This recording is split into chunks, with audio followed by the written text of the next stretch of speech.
পাশে যারা আছেন সবাইকে ধন্যবাদ জানিয়ে আজকের আলোচনাটি শুরু করতেছি। এবং আপনারা 20 জানুয়ারি থেকে দেখতেছেন সোশ্যাল মিডিয়ায় হাসনাত আবদুল্লাহ একটি স্ট্যাটাস দিয়েছে। আসলে এটি মিথ্যা।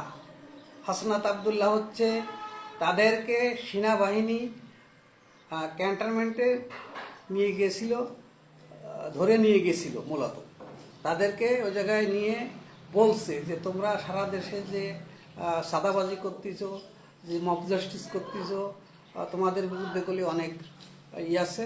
আমরা সেনাবাহিনী কলি এই সরকারের সাথে আর থাকবো না, তোমাদের সাথে আর থাকবো না, তোমাদেরকে আর আমরা রক্ষা করতে পারবো না কলি। এবং সেই কথাটি বলেছে। এবং তার হাসনাত আবদুল্লাহ স্ট্যাটাস দিয়েছে কি যে আমাদের দেশপ্রেমিক সেনাবাহিনীর প্রধানের নামে যে একটা অপবাদ দিয়েছে, এটা আসলে মিথ্যা। এবং সেনা প্রধান কখনো ওদের মতো লোকের এটা বলবে না। সে যাদেরকে বলিছে তাদেরকে বলিছে। সেনা প্রধান অবশ্য ডক্টর ইনুস সাহেবের সাথে যে বৈঠক করেছে সেই বৈঠকে নিশ্চয় কিছু এরকম কিছু বলেছে।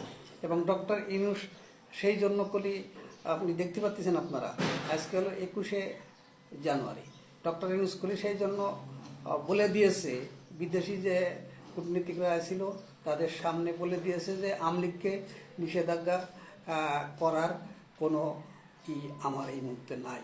তার মানে তার ওদারে উপরের চাপ আছে, মানে বিভিন্ন দেশের চাপ আছে ডক্টর ইউনূসের। এবং সেনাবাহিনীর প্রধানও তাকে নিশ্চয় কিছু বলেছে, সেই জন্য এইগুলো সে বলতেছে।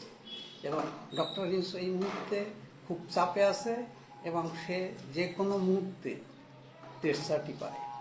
এবং তার ভিতরে কলি একটা মানে ভয় ভীতিতে কাজ করতেছে।